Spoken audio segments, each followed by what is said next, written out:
প্রশান্তি জড়িত নিদ্রা মানুষের জীবনের একটা অত্যন্ত গুরুত্বপূর্ণ সুখ এবং প্রয়োজনীয়তাও।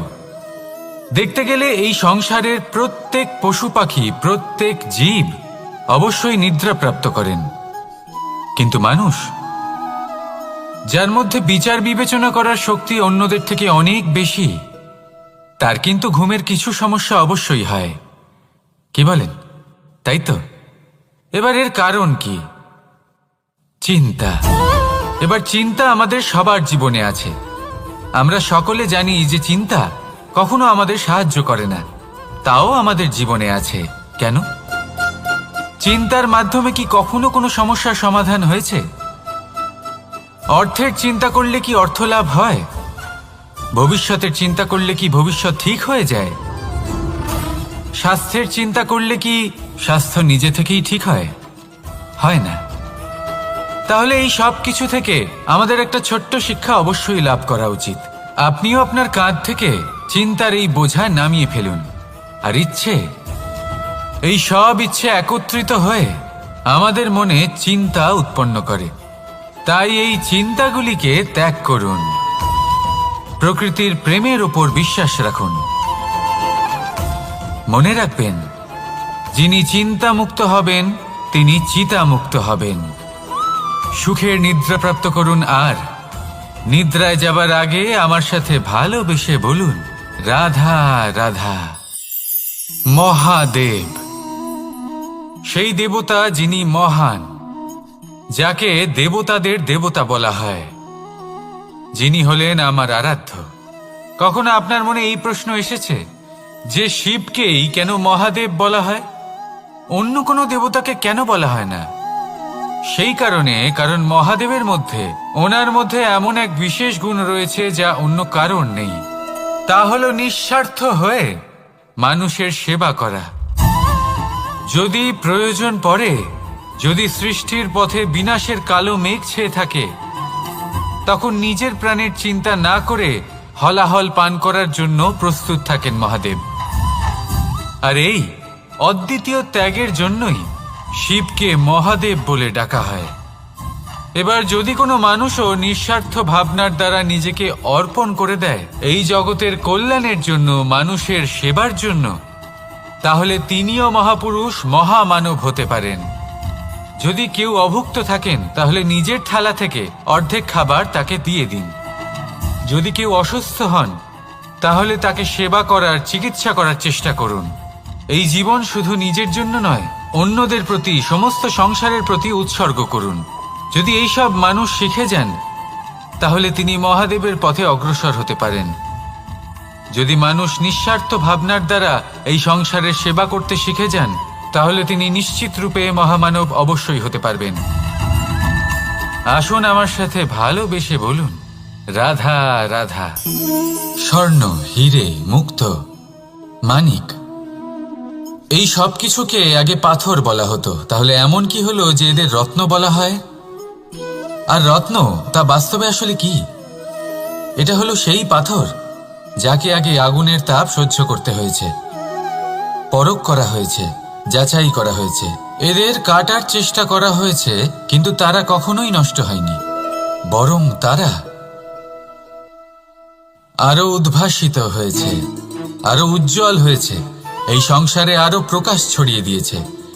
সেই জন্য এরা হলো এত অমূল্য, সেই জন্য এরা হলো বহুমূল্য, সেই জন্যই এদের রত্ন বলা হয়। এবার মানুষের কাছেও এই নির্বাচনের অধিকার রয়েছে যে আমরা শুধু পাথর হয়ে থাকব নাকি রত্ন হয়ে থাকব। কিভাবে? আমাদের জীবনেও অনেক সমস্যা রয়েছে, বাধা আছে, বিপত্তি আছে। আমরা সেই বাধার তাপে উত্তপ্ত হই, এই সমস্যা আমাদের কাটার চেষ্টা করে। অনেক মানুষ বিভিন্ন পরিস্থিতি আমাদের ভাঙার চেষ্টা করে, কিন্তু আমাদের নষ্ট হলে চলবে না।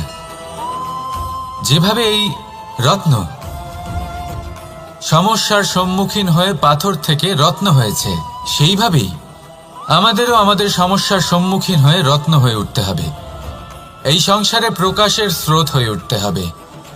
তাহলে এটাই করুন আর আমার সাথে ভালোবেসে বলুন, রাধা রাধা। সংসারে সব থেকে বড় শক্তি আসলে কি? কেউ বলবেন শারীরিক শক্তি, কেউ বলবেন অস্ত্রের শক্তি, কেউ বলবেন জ্ঞানের শক্তি। ঠিক আছে, কিন্তু যদি আমি বলি সংসারের সব থেকে বড় শক্তি হলো শক্তি কোনো এক তথ্যের, আগে হ্যাঁ, তথ্য। এই তথ্য নিজেই কিন্তু খুব শক্তিশালী, অত্যন্ত শক্তিশালী অস্ত্র হলো এই তথ্য। আর সত্যি বলতে অনুচিত তথ্যের থেকে অনেক বেশি ঘাতক হলো অসম্পূর্ণ তথ্য। যেরকম আজ শাম্ব রুক্মির সাথে করেছে, ওকে অসম্পূর্ণ তথ্য দিয়েছে, তার ফলে বিনাশ হলো। যদি এইভাবেই আপনার কাছেও কোনো অসম্পূর্ণ তথ্য আসে, আর যদি আপনি তা পরখ না করে দেখেন, যাচাই না করে দেখেন, আর নিজের কর্ম করেন, তাহলে উত্থানের বদলে আপনি পতনের সম্মুখীন হবেন। বিকাশের বদলে আপনার বিনাশ হয়ে যাবে। মনে রাখবেন একটা অত্যন্ত গুরুত্বপূর্ণ কথা, সঠিক তথ্য পাওয়া সঠিক তথ্য দেওয়ার থেকে অনেক বেশি গুরুত্বপূর্ণ। আশা করি এই কথা আপনি বুঝেছেন। জীবনে যখনই কোনো তথ্য আপনি পাবেন, সেই বিষয়ে ভেবে দেখুন, পরখ করে দেখুন, যাচাই করুন, তারপর নিজের কর্ম করুন। আর আমার সাথে ভালোবেসে বলুন, রাধা রাধা। ধর্ম এবং প্রেম, এই দুই হলো একই মুদ্রার দুই পিঠ। যদি এদের মধ্যে কোনোটা নষ্ট হয়ে যায়, তাহলে দ্বিতীয়টাও থাকে না। কখনো ভেবেছেন এমন কেন হয়? তার জন্য আগে আপনাকে বুঝতে হবে যে ধর্ম আসলে কি। ধর্ম সেটাই যা এই সংসারের প্রত্যেক মানুষকে একে অপরের সাথে সুখ এবং শান্তিতে থাকতে প্রেরণা যোগায়। এই প্রেরণার আধার হলো প্রেম। প্রেম সেটাই যা আপনার মধ্যে অন্য কারোর প্রতি করুণাবোধ জাগিয়ে তোলে, সম্মান জাগিয়ে তোলে। এবার যদি প্রেম চলে যায়, তাহলে সবার আগে বিনাশ হবে সম্মান আর করুণাবোধের। এবার যেখানে না প্রেম রয়েছে, না সম্মান রয়েছে, না করুণা রয়েছে, সেখানে ধর্ম কিভাবে বাস করবে? অশুভ ইচ্ছে জাগ্রত হয়ে ওঠে, ক্রোধ জাগ্রত হয়ে ওঠে, অহংকার জাগ্রত হয়ে ওঠে, আর তারপর আরম্ভ হয় অধর্মের। তাই যা যা ভাবনা আপনার অন্তরে প্রবেশ করছে, করতে দিন, কিন্তু যাই হোক না কেন, এই প্রেমকে নিজের থেকে দূরে যেতে দেবেন না। এই প্রেমকে চিরকাল নিজের কাছে রাখুন, নিজের হৃদয়। আর এই প্রেম ভাব নিয়ে বলুন, রাধা রাধা। মানুষের জীবনে উন্নতি লাভ করার জন্য তিনটি স্তম্ভের প্রয়োজন হয়। প্রথম স্তম্ভ শিক্ষা। এই শিক্ষা আমাদের জ্ঞান প্রদান করে। দ্বিতীয় স্তম্ভ ব্যবসা, যার দ্বারা আমরা ধন উপার্জন করি। তৃতীয় স্তম্ভ হলো আমাদের ঈশ্বর, আমাদের ইষ্ট। এনার সাথে যদি আমরা জুড়ে থাকতে পারি, তাহলে এমন একটা মানসিক বল আপনি লাভ করবেন যেটা এই সংসারে আর কোথাও পাওয়া সম্ভব নয়। কিন্তু মানুষ অনেক সময় জীবনে এই তিনটি স্তম্ভ লাভ করা সত্ত্বেও সামনে অগ্রসর হতে পারেন না। তখনও জীবনে কঠিন পরিস্থিতি আসতেই থাকে। এমনটা ঠিক কেন হয়? কারণ সে জীবনে এই তিনটি স্তম্ভ লাভ করে নেয়, জীবনে প্রয়োগও করে, কিন্তু তার ভিতের কথা সে ভুলেই যায়। যেমন প্রথম স্তম্ভ অর্থাৎ শিক্ষা। এই শিক্ষার আধার হলো শুভ চেতনা। যদি অন্তরে শুভ চেতনা না থাকে, তাহলে এই শিক্ষার কোনো গুরুত্ব থাকে না। দ্বিতীয় স্তম্ভ ব্যবসা। পরিশ্রম করে উপার্জন করতে হবে, এই কথাটা আমরা সবাই জানি এবং সবাই চেষ্টাও করি। কিন্তু ব্যবসা করতে করতে আমরা এটা ভুলে যাই আমাদের ব্যবহার কেমন হয়ে পড়েছে। এই ব্যবহার যদি শুভ হয়, তাহলে আমাদের উপার্জন আস্তে আস্তে একটা স্থির জায়গায় এসে পৌঁছবে। এবং তৃতীয় স্তম্ভ আমাদের ভগবান। যদি ওনার স্মরণে আপনি যেতে চান, তাহলে তার পূর্বে নিজের মা বাবাকে সেবা করুন, তাদের যত্ন করুন, তাদেরকে ভালোবাসুন, কারণ ওনারাই হলেন এই সংসারে আপনার সব থেকে বড় ইষ্ট। তাহলে তিন স্তম্ভের সাথে সাথে তাদের আধারকেও নিজের জীবনে প্রাধান্য দিন। কোনো সমস্যা আসবে না, জীবনে একের পর এক উন্নতি করবেন এবং এই মন প্রসন্ন হয়ে বলবে, রাধা রাধা। সুখ, দুঃখ এবং শক্তি এই তিন হলো এই সংসারের ত্রিদেবের মতো। আমাদের জীবনে যা কিছু ঘটছে এই তিনটির ভিত্তির উপরেই হচ্ছে। আসলে এই সংসারের একটা নিয়ম আছে, যখনই আপনি কিছু লাভ করেন এই সংসার আপনার পরীক্ষা নেয়। এটা জানার জন্য আপনার পরীক্ষা নেয় যে আপনি যা কিছুই লাভ করেছেন আপনি কি আদৌ সেটার যোগ্য কিনা। ঠিক সেইভাবেই এই সুখ, দুঃখ এবং শক্তি আপনার পরীক্ষা নিয়ে থাকে। যখন সুখ আসে তখন সে আপনার পরীক্ষা নেয় যে আপনার মধ্যে অহংবোধ জাগ্রত হয়নি তো। যদি অহংবোধ চলে আসে তাহলে সুখ সেখানেই সঙ্গ ত্যাগ করে।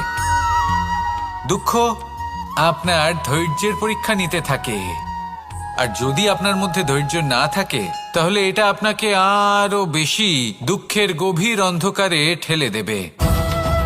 সেখানে শক্তি পরীক্ষা নেয় আপনার বিনম্রতার। যদি আপনি বিনম্র না হন তাহলে হয় এই শক্তি আপনার সঙ্গ ত্যাগ করবে, নয় এই শক্তি বিনম্রতার অভাবে আপনার পতনের কারণ হতে পারে। এই সংসারে যে কোনো ব্যক্তি যিনি এই পরীক্ষায় উত্তীর্ণ হয়ে থাকেন এই জীবনে তিনি সাফল্য লাভ করেন। আসুন আমার সাথে ভালোবেসে বলুন, রাধা রাধা। ভয়ের সাথে আমরা সবাই পরিচিত, কষ্টও আমরা সবাই পেয়েছি। কখনো কখনো আমরা অসুস্থ হয়ে পড়ি, আর এমন সময় হলে মাতার মমতা, কখনো বাবার স্নেহ, কখনো বন্ধুদের পাশে থাকার অনুভূতি আমাদের রোগ নিরাময়ে সাহায্য করে। কখনো যদি আমরা নিরাশ হয়ে পড়ি, তখন যদি আমাদের কোনো আপনজন আমাদের দুটো ভালো কথা বলে তখন আমাদের মনোবল বেড়ে যায়। ঠিক তেমন সংসারের এই রঙ্গমঞ্চে যদি আপনি পীড়িত অনুভব করেন,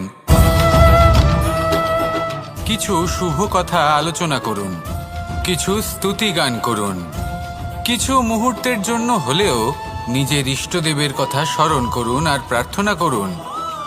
সাহস বাড়বে, শক্তিও বৃদ্ধি পাবে এবং সামনে এগিয়ে চলার পথও দেখতে পাবেন। তখন এই মন প্রসন্ন হয়ে বলবে, রাধা রাধা। এই সংসারে কখনো কোনো ব্যক্তিকে তার বাইরের পোশাক দেখে বিচার করার চেষ্টা করবেন না, এটা খুব বড় ভুল করবেন।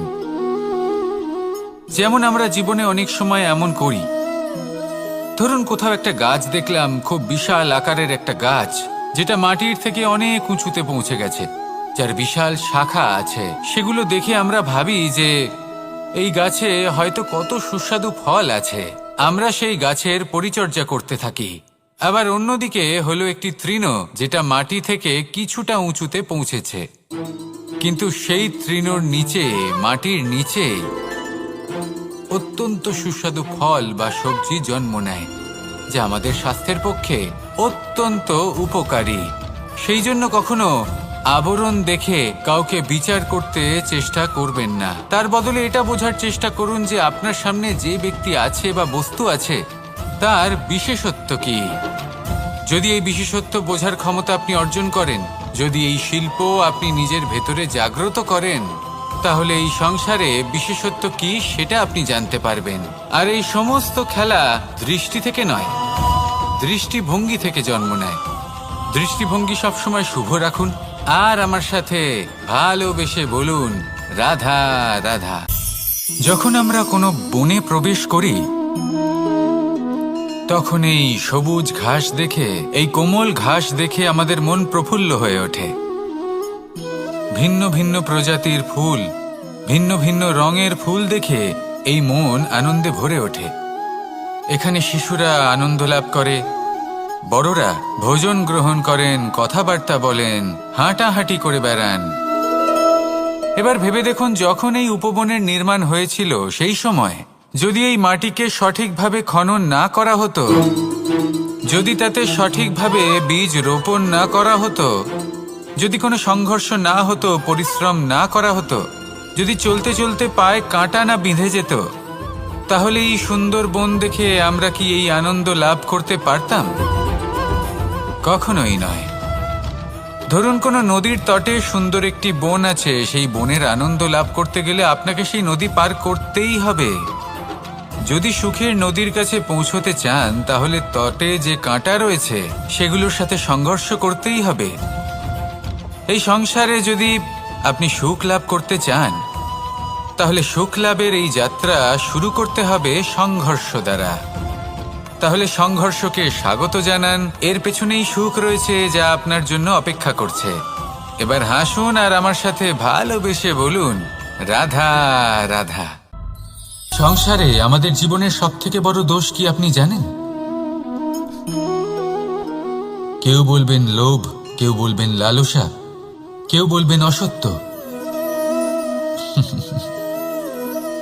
দেখুন, দুঃখের মূল কারণ হলো পরিশ্রম না করা। কিছু মানুষ ভাবেন যে আমি জীবনে কোনো পরিশ্রম করব না, অথচ আমি সবকিছু প্রাপ্ত করতে চাই।